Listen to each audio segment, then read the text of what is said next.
Put your red shirt on and a brown coat too. Everybody's joining the crew. We got just one ring, let we rule them all. Hope you remember your towels. Get your Ulu feathers and your Middle Earth guns. A sonic screwdriver or a sword +1. Use Valerian steel if it will get you to count. To the pit, tank. To the pit, tank. The Rocky Mountain pit, tank.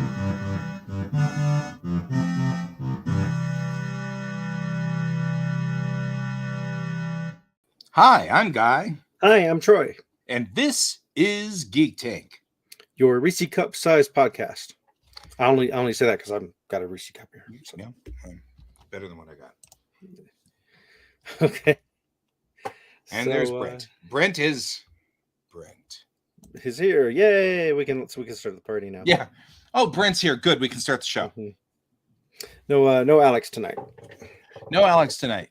And we sort of remember why. We, as in you. But we lost it. Because I wasn't told. But it wasn't anything bad. It was, a conflict. He's got to do a doodly wop or a thingy do or something. So it's not like he's, dying or something. Which of course means Andy has to show up and ask where her brother-in-law's at again. Yeah. That will occur, but that's okay. I'm okay with that. That's fine. Cool. Well, I've got a direction we can go, but it's its own thing. So we should get the NASA news out of the way first, and then we'll dive into NASA news out of the way first. Dateline: U.S. East or South Pacific Artemis 1 returned earlier yesterday from its 25-day flight around the moon, and with its intrepid pilot Snoopy, who was in charge. Because that seems like a thing.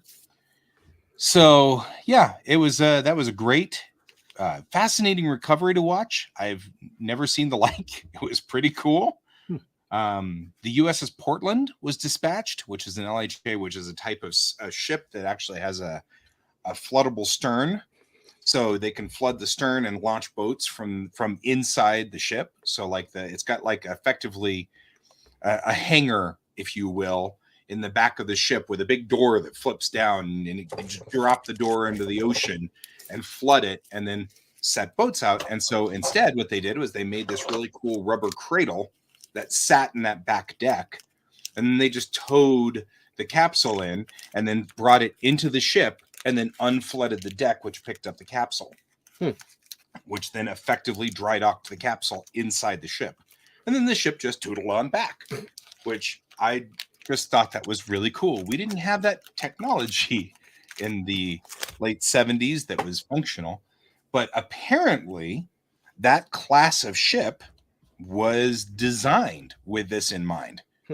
The flood deck was originally designed to deploy Marines. That was its original function, but then they said, hey, we'll make sure it's big enough to recover space capsules too.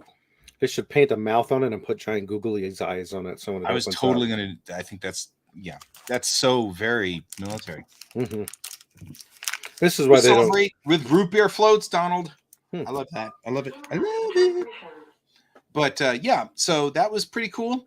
It was textbook all the way down. So what? Did you just get here? Oh, what's the nasty news? It's NASA news. Oh, you NASA boys. Yeah, that song was quickly vetoed by Janet Jackson. It was. So yeah, that's the NASA news on that's all it's fit to tell.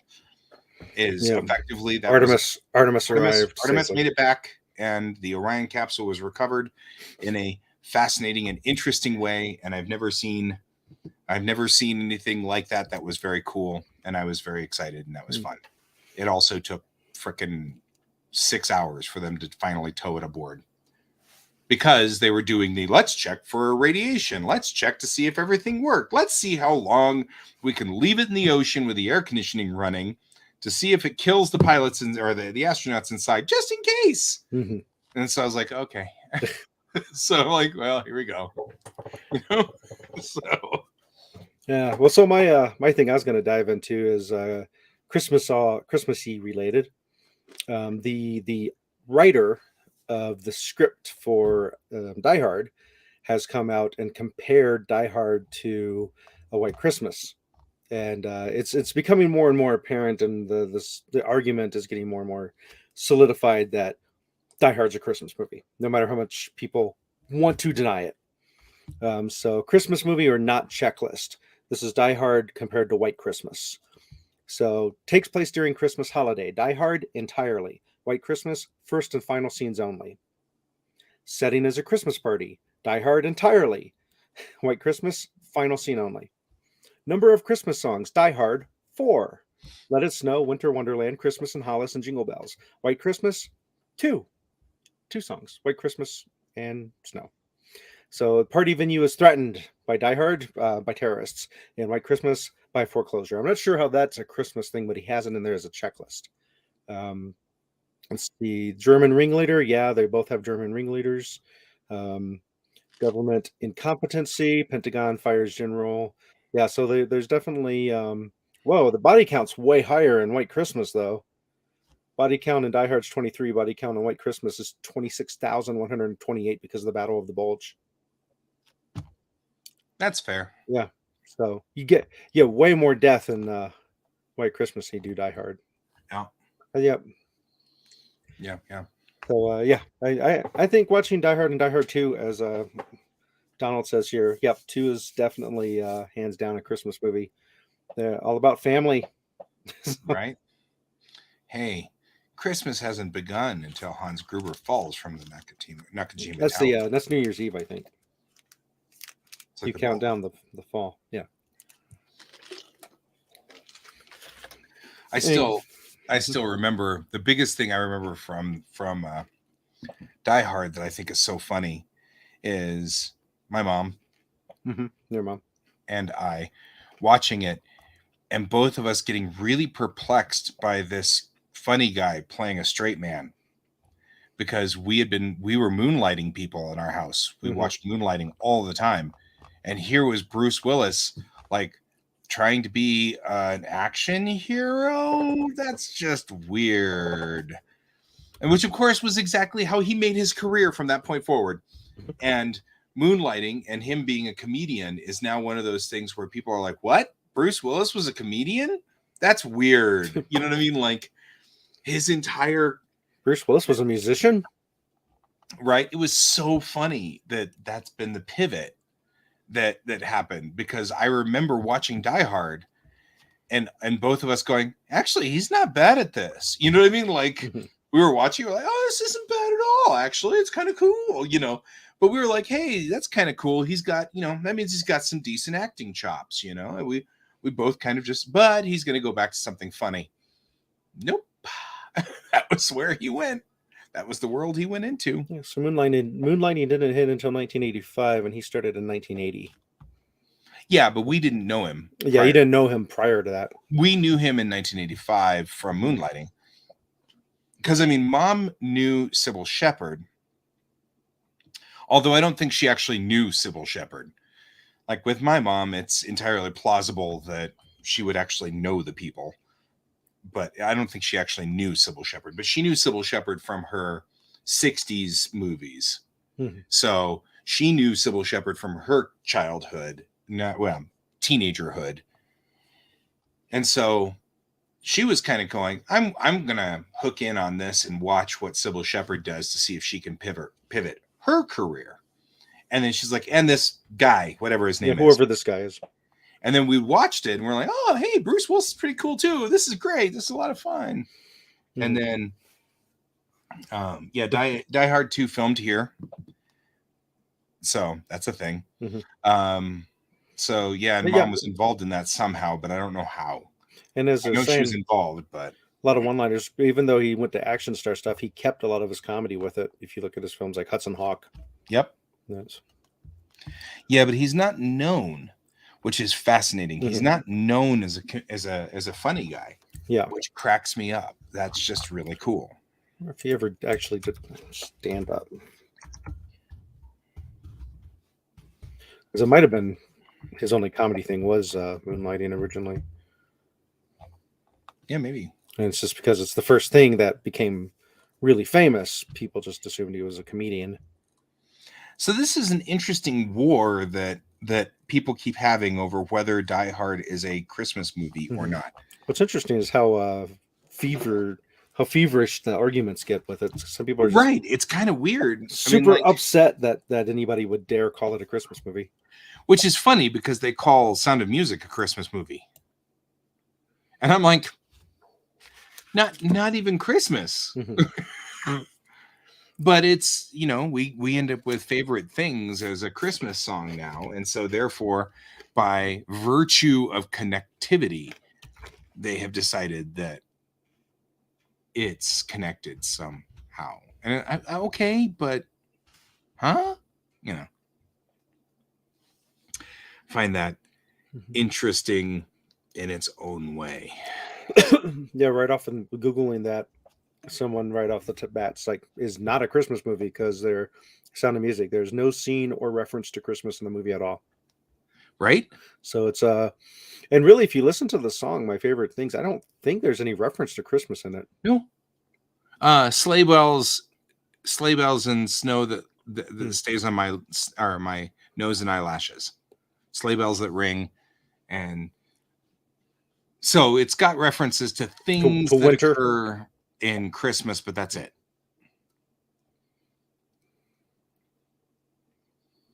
Crazy.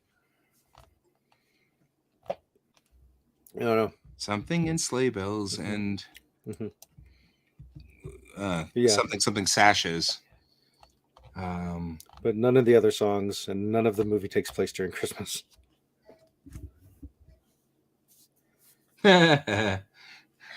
Yep, when Magic the Gathering hits mainstream and then you see it at the bars. So, anyway. I heard a lot of Magic players, that professional Magic players, end up crossing over to Texas Hold'em and vice versa. Right. The poker players switch over to Magic when they find out how much money can be won in it. And Magic players who get bored with all the variants in Magic can go to something more reliable like poker. There's a lot less guessing in poker than there is in Magic. Yeah. Yeah, you were looking at Transformer cards. Did you find what you're looking for?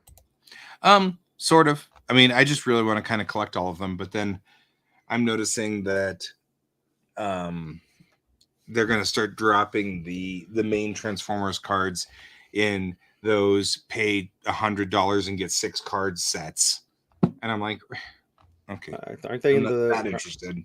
Aren't they in the current normal set? I don't think so. I thought they were in the Brothers War set. I'm not seeing them out on TCG Trader. Like, I see the cards, but I don't. They say they're not available yet. Okay, let me back up. There are. Oh, here we go.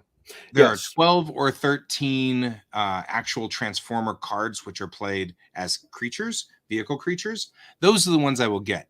But the ability to grab all of them, which includes all of the instant sorceries and things like that that are related to the Transformers, is probably never going to happen because those are coming in a specialized drop.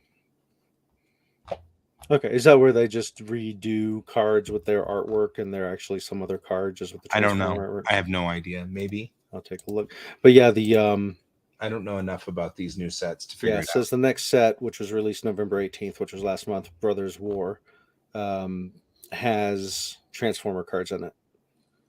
So they should be hitting at a more reasonable price because they're not the secret lair cards. Right. That's what I'm saying is I wanted to get all of them because that would be cool. Mm-hmm. But it looks like what I can get is the 13 or so vehicle cards that have the more than meets the eye special ability. Yeah, these are, well, at least this one card I recognize. I'm looking at the secret lair of the 6 cards. But yeah, Fabricate's a pre-existing card. All they did is they stuck Megatron in it or someone. Okay. But it's an existing card. Oh, okay. Well, that's cool. So proxying it's not an issue. You could then still have the artwork. It was none of this is going to be an issue. We don't ever none of our group would have a problem with proxy. That's yeah, $40 for 6 cards is silly. Yeah, $40 for 6 cards is beyond my capabilities. So I'd love to do it. It's not happening. Oh, Donald's saying a blockbuster sci-fi movie opens this weekend. Would that be Avatar 2, Electric Boogaloo? Avatar 2, Electric Boogaloo. So there's been a lot of argument, speaking of AI art and AI stories and AI things. And I know that I've talked a lot about it on my show, but I don't have your take on it. Have you been looking around on it? I mean, it's on my show, it's pretty straightforward. It's a whole bunch of artists. So I've got we're kind of stilted. Well, yeah, because livelihoods are threatened. Right. So what's your theory or what's your opinion? Well, or do you have one? You may not have one. That's totally acceptable. The problem runs into how much is it similar to people who made buggy whips going out of business because cars were made? Yeah. Technology stepping in and ruining livelihood for people. Randy's talking about, by the way, why is Sound of Music a Christmas movie? Yeah. So there is that out there. Thanks, Randy. Does that actually verify that it's a Christmas music? I don't know. I didn't click on it. Okay. Well, yeah, we can't click on it. If I click on it over there, it just brings it up on the screen. So there's no way. And we can't show it, or we'll get this episode will get flagged. Yay! So crazy. But yeah, I mean, it's well, do you feel like that's the thing, is like that we're all just overreacting because really technology is just moving on without us? I don't think it's an overreaction. I think the question comes into, if a person creates a program that can do a thing, then it seems like the person who owns the program that's doing that would own the rights to what it's creating. So if I haven't looked into the law, so if I hop on here and use the AI to make cover art for an album and then sell it, you're not supposed to make money off of the AI stuff, is what I've heard. Yeah, that's correct. Because there's supposed to be copyright laws that prevent that. So at that point, it sounds like there's already laws in existence to protect this, but then what happens when they start marketing it like Adobe Premiere, where you can buy your own copy and therefore everything you make off of it becomes yours? Mm-hmm. Already a couple of AIs out there that do that. So I mean, that's sort of the question I've also got. I mean, because so you addressed a few things that we've already kind of poked our heads through during the various discussions of AI art in our time too. One of them was, you had talked about copyright. Mm-hmm. There's a number of problems, of course, that AI art has caused all the way across the board. One of them is the copyright issue. Because the company says that they own the copyrights, but of course it's pulling from all of our work without our permission. So that's the feed to it, is all of our work that we already did. But it's not straight up copying an entire piece, right? Right. There's the gray area. Mm-hmm. It's like taking the Mona Lisa and putting a T-shirt of your company on it. Technically speaking, you've changed it enough that you can use that. So I could use the Mona Lisa with her wearing a T-shirt that says, "I love Guy's Comic Store." And that's a legal use of the Mona Lisa. And I'm even pivoting off of using the Mona Lisa. I mean, like, legitimately. But by copyright law, that's illegal. So, but of course, you didn't get permission from Da Vinci to do that, but he's dead, so it doesn't really matter, sort of thing. So there's a lot of fair use that's involved there too. I think the biggest problem that we were running into, and the concern we were seeing, was if you have an AI make artwork like it does, and you were able to use that, it will go faster than an artist will, because it takes about a minute to do it. Whereas it's going to, no matter how fast I go, I will never be able to paint a painting from scratch in 1 minute. I mean, that's like there isn't a human on the planet that has ever managed to create a painting from scratch in 1 minute. So it doesn't matter. It's got us all beat hands down on the time. That's the thing. So we were saying the biggest threat really comes from companies who are like, we don't really care what the copyrights are. We'll take them to court and fight the law if we need to. Well, I think the timing's an interesting thing, because I could take a picture in under a minute, run it through Photoshop, and make it look like a painting in less time than it could make you to make that painting. Mm-hmm. And I still use tools. Yep. So but it's still technically art. I took the picture, I ran it through a program that I technically did stuff with. And though that's true, you still, I mean, it's a proven fact. Photographers have a skill. There's a skill to photography. Can't just say that anybody who's got, just because I got one of these doesn't mean I'm a photographer, even though the technology on this is actually bigger and greater than my SLR. Mm-hmm. My SLR is still better because I've got a skill. Framing, knowing where your thirds are, knowing how to get something framed properly, adjusting for distance, light values, things like that. Whereas there's AI programs that do that. Starts that. It already knows all those values. There's AI programs and cameras that do that now too, though. Yeah. My phone actually has a thing. I haven't tried it yet, but it's got photo assistant option that helps you frame. Right. So, but that's the thing, is like that. I feel like, even as a photographer, I feel like the days of photography are coming to an end. Photography as a skill, photography as a hobby will always be there, but everybody's got an awesome camera. Everybody's got an awesome camera on them that's actually better than my camera, and it's getting to the point where my skill is getting diminished anyway, and stuff like that. I can already tell that as a photographer, my days are numbered. In fact, it's kind of sad because technology is getting to the point where all of my skills are numbered. You know what I mean? Like, I'm going to be the first person under a bridge in our group because every skill I've got, even my auxiliary backup skills, a PC can do faster than me. So, that's going to be unpleasant when that day comes. Maybe it'll drag out long enough that I will leave this existence plane or whatever before that becomes a reality. But the truth is, I think the end game here is we're going to have to get used to the fact that some of our people never work.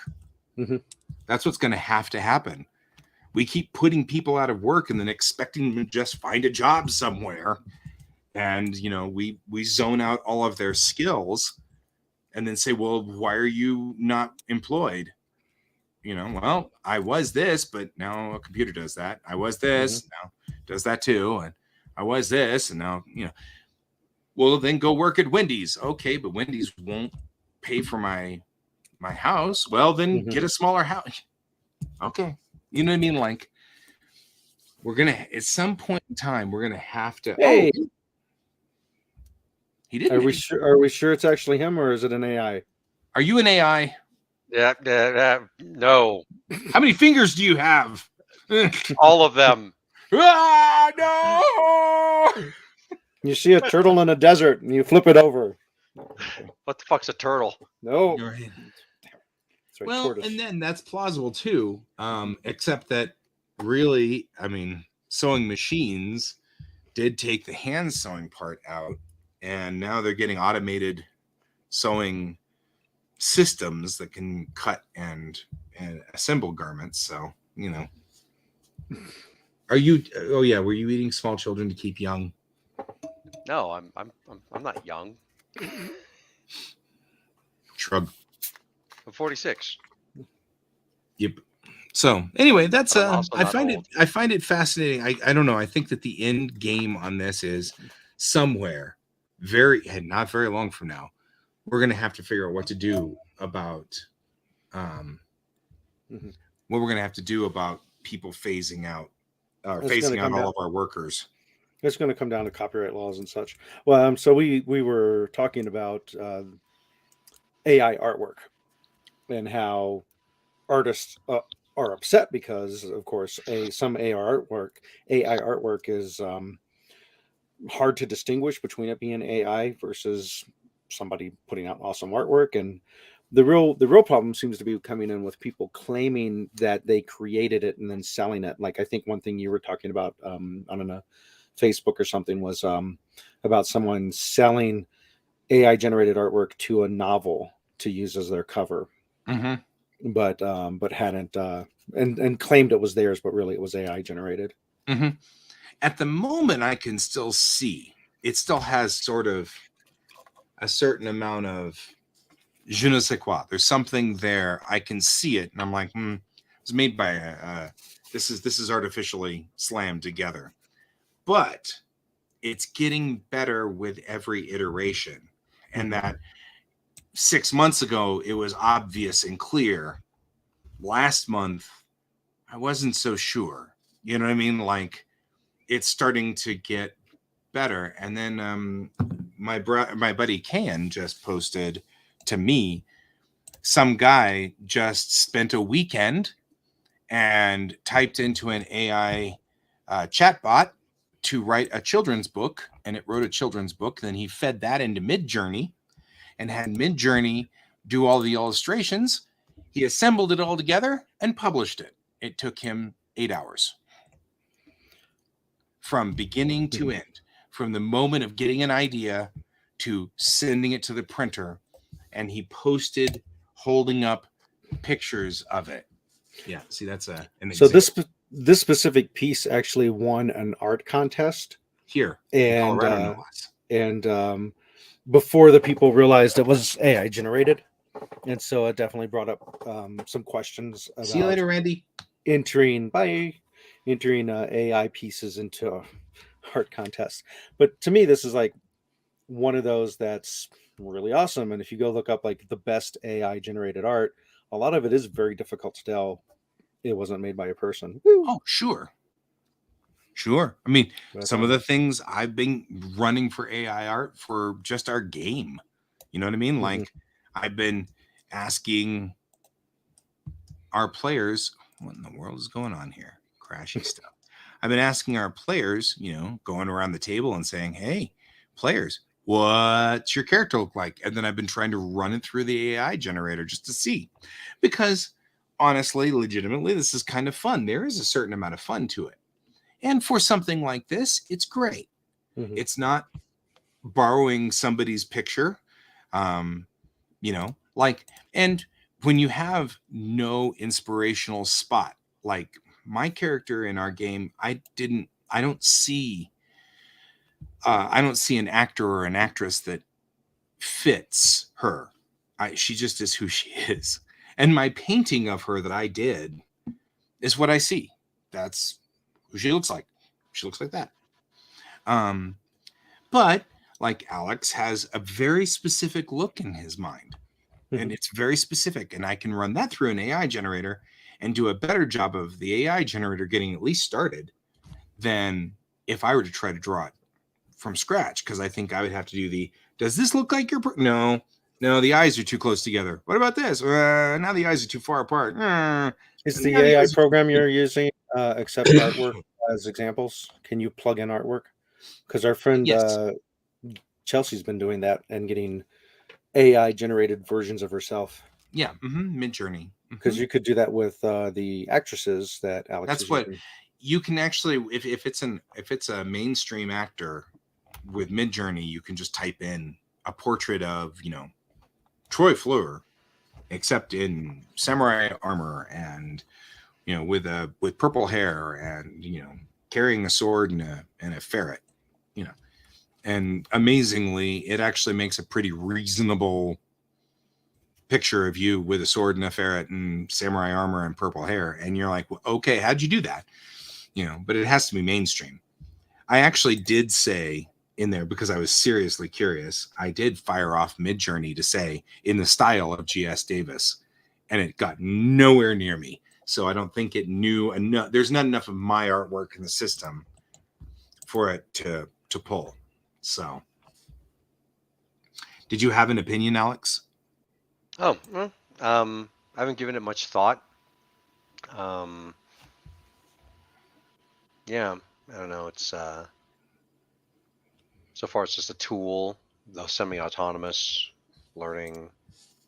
I don't know if I would actually call it something like a machine intelligence yet, or a machine consciousness, but No, I think that somebody had said call it machine learning, and I agree.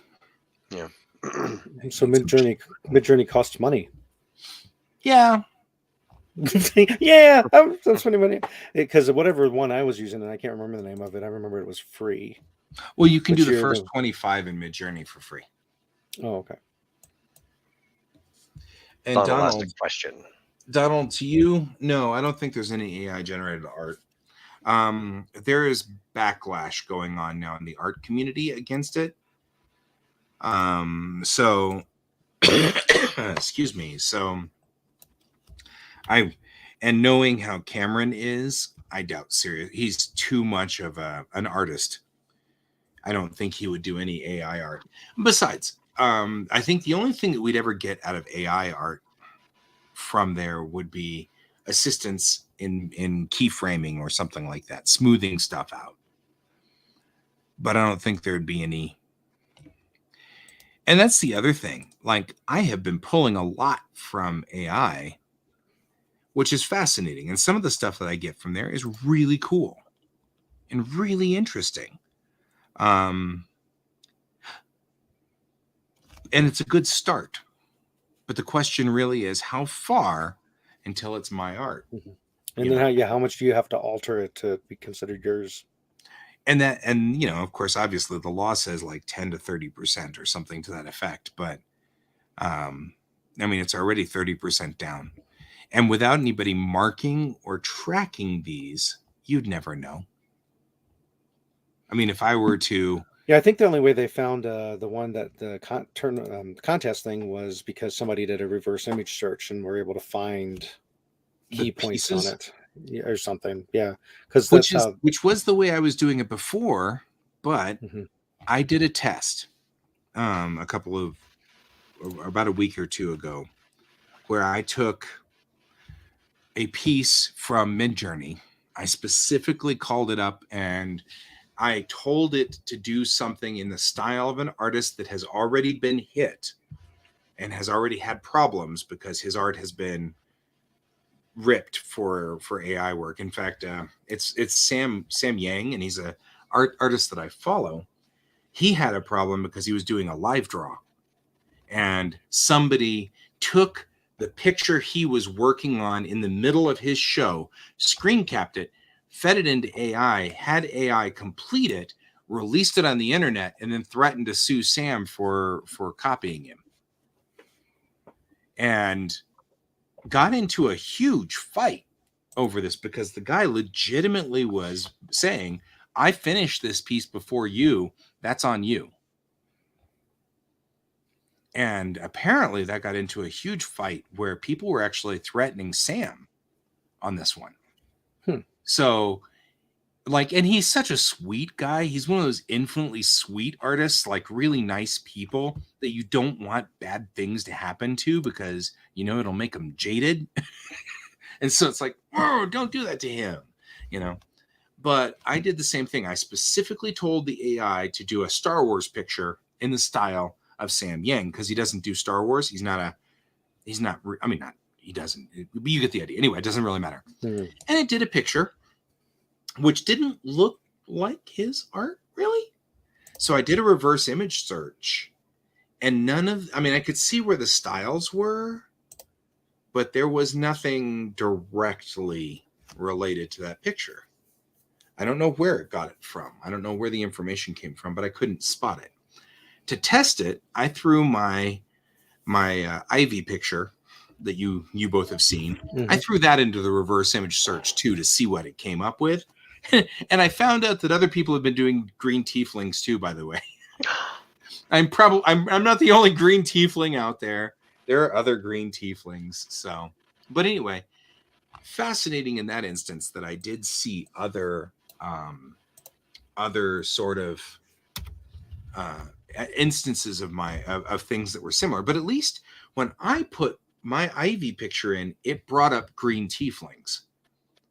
when I put up this AI generated thing, it brought up Star Wars things, but none of them were the same composition, just the same color base. Like, you could see that the AI pulled the colors from this particular Star Wars thing and pulled like elements of the background from this Star Wars thing to make it look like Star Wars. But it wasn't straight up. And that's what's bothering me, I think. You can't reverse image search it anymore. So yeah. So what was the legal outcome of the story you were talking about with Sam? Oh, he didn't follow through with threatening to sue him. He was just being a jerk. What he was trying to do is turn the court of social media against him, against Sam. Because probably it's a jealousy issue. Sam's very popular and he's a nice guy. And one of the things he tends to do is say, submit your artwork and I will roast it. You know, I'll give you feedback on it. That's one of his favorite things to do as a YouTube show. And he'll roast your artwork. And I'll bet you it was one of the ones he roasted. I'll bet you it was somebody he roasted and took it wrong. The guy took it wrong. That's my guess. Or a fan of someone that he roasted. Yeah, or a fan of, yeah, exactly. But either way, it was supposed to be a court of social media. Turn the court against Sam. It didn't work. Sam's got a lot of people who are very fond of him. So, but it was still very sad. There was also Kim Jong-gi, who passed away on a flight to New York Comic-Con, who is this really famous artist who did really great work. And about 4 days after he passed away, somebody else released more artwork from him. They'd fed his artwork into an AI and had it create more artwork. So we're creating artwork that was really, really hard to tell it wasn't from Kim. And it was, and the guy was open about it. Like, I made an AI do this, and I'm very proud of what I've done. And he got torched for it because, of course, it was tasteless. It was 3 days after the artist had died. Too soon. But it's not just that. Somebody else had said, an article I had read was, now we're not allowed to die. You know, us artists aren't allowed to die. Back in the day, when you died, your artwork went up in value because you couldn't create it anymore. And therefore, at least you left a legacy for someone else, if nothing else. But now, even that has been devalued. Even that, which is, by the way, a horrible thing for us artists to have to expect is, well, at least I'll be worth something when I'm dead, is already depressing enough. But to think that, well, no, I'm not even worth something when I'm dead, you know, it's just even, that's even more depressing. You know, it's like, now, true, Donald has said something that the reason I'm not that worried yet is because AI can't be creative about creating stories yet. And when it does, when it's creating new and different stories that nobody's ever heard before, and it's compelling and the characters are deep and real, then we have a different conversation we have to be making about AI. Because at that point in time, it's thinking like a human. That reminds me of something I heard, back in the 90s when Deep Blue was going against the premier chess champion and stuff. And I forget who said it, but someone commented, it's like, I don't really care if a supercomputer beats somebody at chess or whatever. I start caring when they say, hey, beat this chess champion. The computer says, nah, I don't want to. Right. That's what I was thinking is, I have things I'm trying to say in my comic. I'm making statements about society. I'm making commentary. When an AI can make commentary in society that people haven't thought of yet, or maybe haven't seen in a certain way, then I'll start worrying. But I don't think that's going to happen now. And I think when it does happen, we have bigger problems. So, because then it's effectively Deep Blue saying, nah, I don't want to. You know what I mean? That's the moment. And there's different conversation to go on at that point. Like that changes. It's not just Well, there's the whole thing that there's only 6 to 7 basic story plots anyway, and they're all just reused over and over again. So once they get the dialogue down, plugging in those plot points and just shuffling them won't be that hard. maybe. That's not. I mean, that's what somebody had said that on the show a couple of nights ago too. And I thought about that. And I said, well, and that's entirely plausible, except for one problem, which is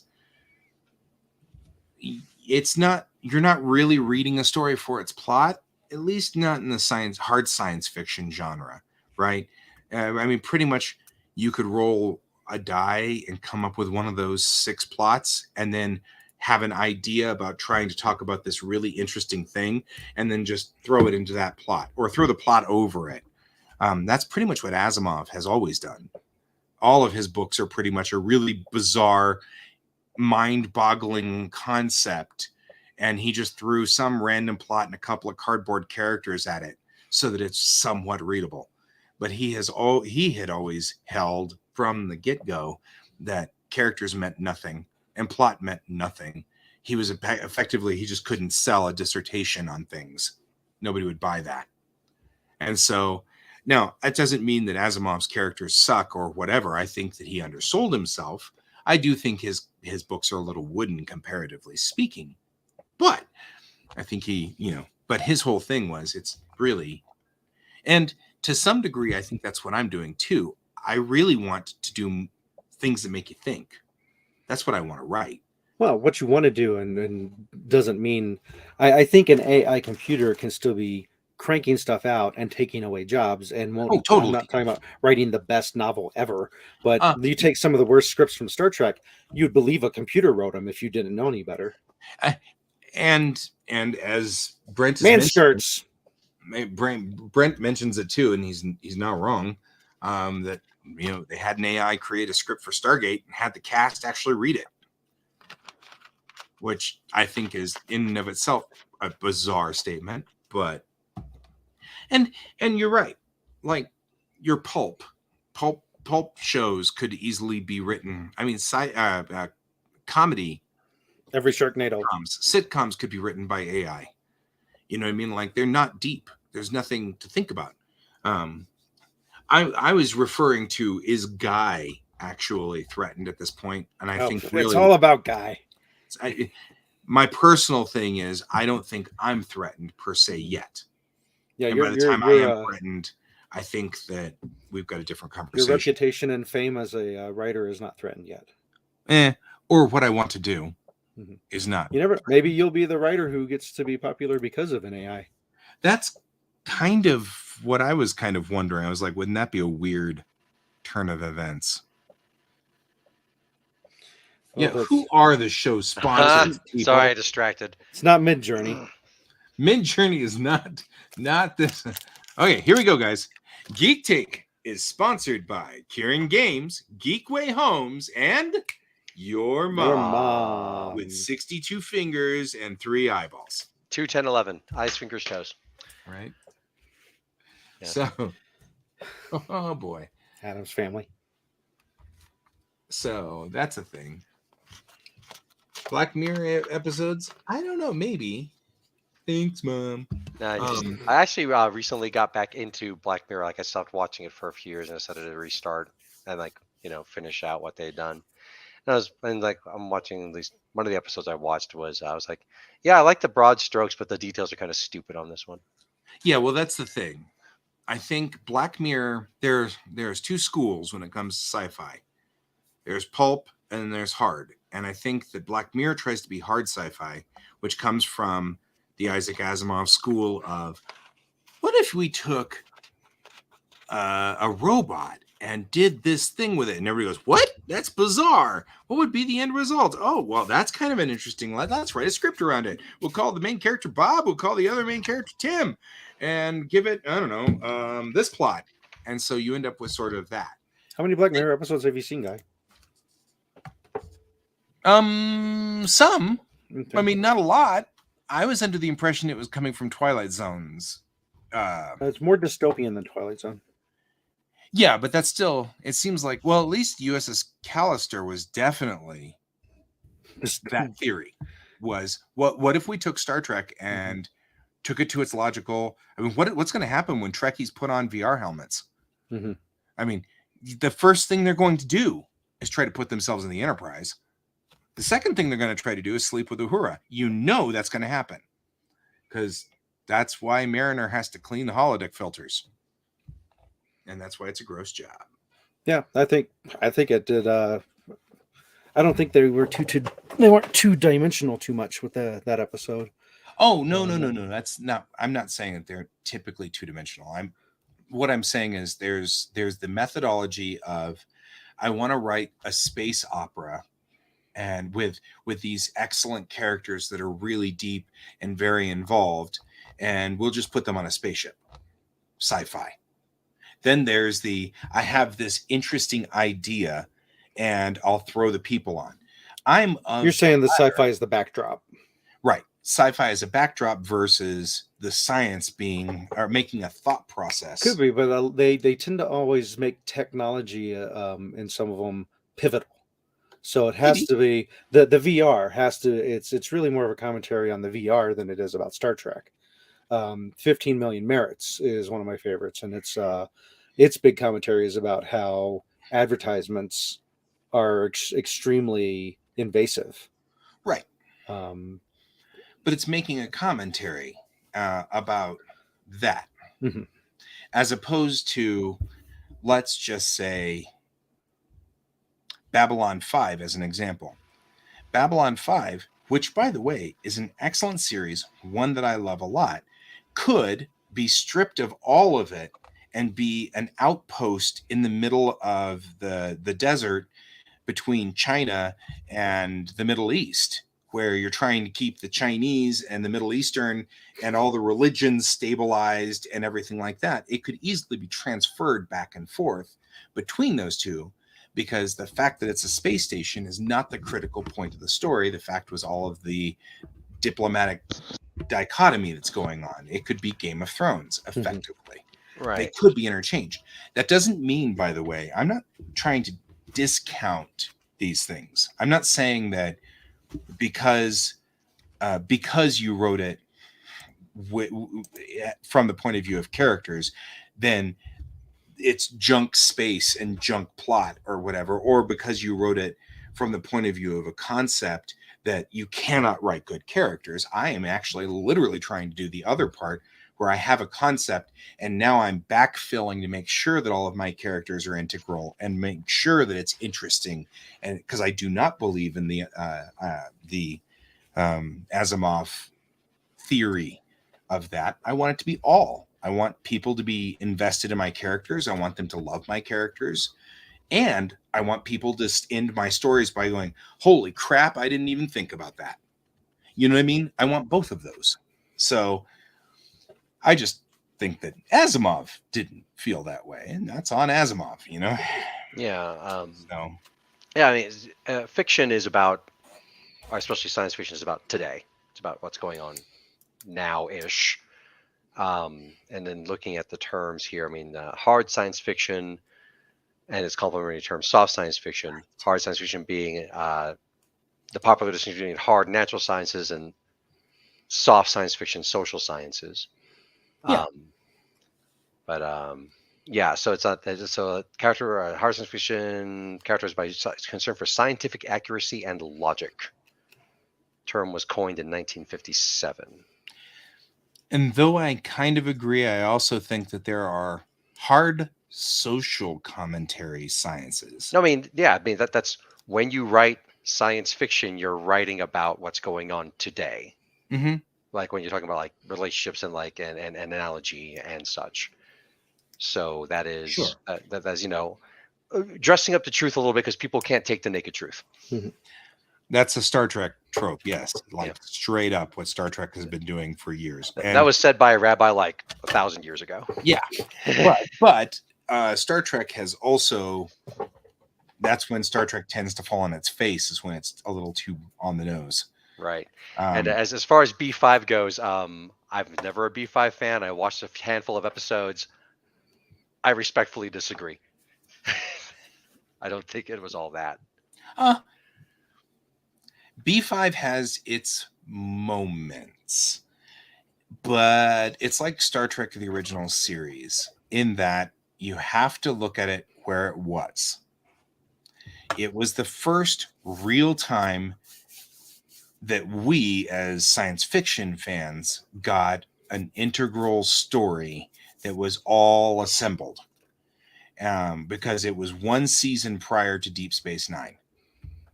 And Deep Space Nine didn't get the idea of going and continuing the story through many episodes. It was effectively a soap opera without all of the stigma of a soap opera, which was amazing for all of us. So the first time that we'd ever gotten a 45-hour-long movie with deep plots, with all of these ins and outs, shown now, B5 really just has a nostalgia value, because the animation is really rudimentary, and the stories are okay, but DS9 did it better, right? And so, but DS9 at the time, DS9 came out 3 years later. I mean, by the time DS9 finally got its act together, Babylon 5 was canceled. Right. So those of us that were there at the time, it was the most amazing thing.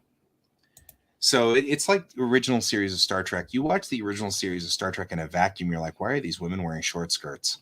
You know, this was supposed to be like a forward-thinking show, and we were sexualizing the women. And it was at the time. I mean, it's right. In its context. This is a separate conversation, but it's that like people talk about how, oh well, people get more conservative as they get older. It's like, not really. But what is considered conservative changes. Yeah. As time goes on. Yeah. Yeah. Talk about the soft social science, poli-sci, yeah, buddy. But yeah, no. B5 was like I said, I watched a handful of episodes with y'all while it was airing. Yeah. And I think you and I even talked about it. To be completely fair, like, it wasn't like the handful of episodes I watched of Buffy while it was airing with you guys. Right. Because that show was like, why are you guys fucking watching this show? B5, I'm like, yeah, that doesn't make sense. That's kind of dumb, but whatever, cool, whatever. But you could at least understand it. It made you were Buffy, like, I was like, I get it. Guys, are you okay, guys? Yeah. You watch this all the time? So I got lucky. I don't remember what episode it was, but it was at some point my brother had called me up and said, hey, my niece, his daughter, was really into Buffy, and she was going to be missing an episode that night, and asked if I could record it for her. I'm like, yeah, sure. I had nothing better to do, so I watched it while I recorded it. Because in my mind, I'm like, this is a show for teenage girls. From the previews, that's what it looked like. And the episode I watched, I was like, wow, this is really good. Whatever episode it was, which I can't remember now. But there are some really bad episodes as well. Yeah. I think I had the bad luck to really watch most of this, the real dogs. Yeah. Like, it's just the bad luck. Because, of course, it was like it was the distant future, the year 2000. And so I was, what was I doing? I was being a martial arts cultist hobo and going out to the dance clubs all the time. So I'm like, I'll watch the show with you. You mean that was then, or are you talking about now? He's a dad now. I'm not a hobo. I have a permanent address. That's right. You have a permanent address. It's like whenever we say we're murder hobos, you're like, we have an address. Yeah, and I don't club all the time anymore. No, you don't. I go twice a week max. And you're not a cultist, so there's that. And I'm not a cultist. Yeah, back in the day, I was going out like 5 nights a week. Mm-hmm. So.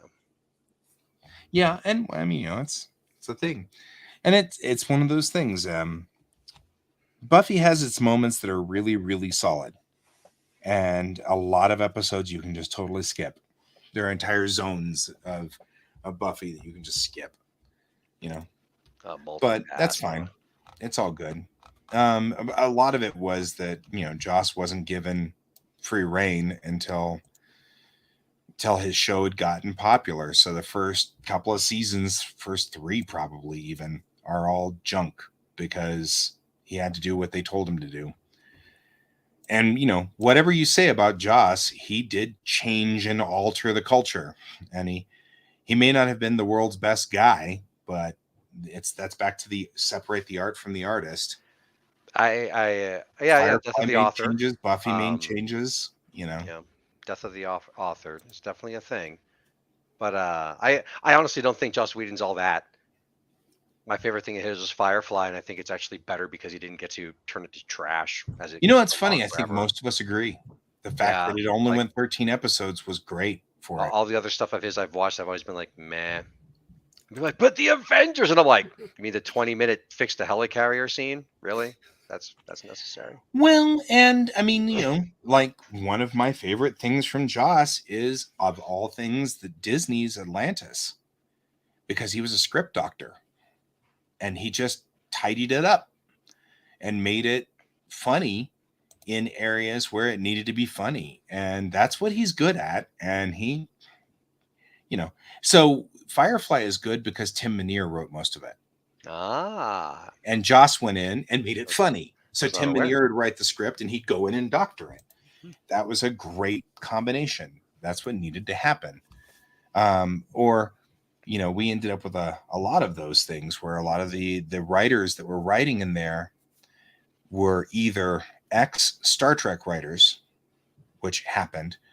There were 2 ex Star Trek writers that were on Firefly's staff, like big names, or they were from Buffy from writing the really hard hitting episodes, like Jane Espenson, who wrote the really hard hitting episodes. So, yeah. I mean, I'm not just doing this to be a contrarian. Like, I watched some of Dollhouse. Lauren watched more of it, and we both were like, "What is this garbage?" And stopped watching. We never finished it. I like Dollhouse. Cool. There was if you More turn power to you. There's that. Yeah. But with Supernatural, this has benefited from Buffy. But yeah, that is how culture works. Something comes out, and it's got good things and bad things, and then something else. So people who've seen that or experienced it or enjoyed that will then make their own thing, and take some of that and hopefully improve upon it or bring it up to date to current context and such. And yeah, that's just how it goes. That's it is how it kind of goes. weird, like when I've done this with music a few times where I'm like, you know what, I want to listen to this band that I didn't really get into, and I listen to them, I'm like, oh, these other bands I like were really influenced by them. Okay. It's like still a couple of good songs, but I probably should have gotten into them back when they were like first coming out. Oh well. Mhm. And that's the thing. I don't know. It's something. So the AI thing, back to the whole comment on AI, I'm not sure how I feel specifically on it. Mhm. I don't know if I am directly threatened. My artwork isn't exactly that so awesome that people are actually really interested in copying it. But I also don't pin my world on my artwork. So I pin myself on the stories that I'm trying to tell. That's what I'm hoping to get across. That's what I'm hoping I'm remembered by later on. And so that's a different thing. So I don't know, but I can see a lot of threat in AI. And I'm wondering where that's going to end up with us in culture and stuff. So that's the TLDR on that one. That's my thought on that one anyway. Mhm. So Yeah, it'll be interesting to see what they do to try to crack down on it being profited off of. I'm curious how that's going to end up too. So I'm going to have to bow out now. That's fine. Get out of here. You filthy animal. Speaking of Christmas movies, it is a thing. Oh well. Okay, well, I guess that's all the time that I've got for today, if nothing else. So thank you for joining us, all you guys, and I will see you next week. We will all see you next week, and until then, I've been Guy. I've been Troy. And I'm Alex. And this is Geek Tank.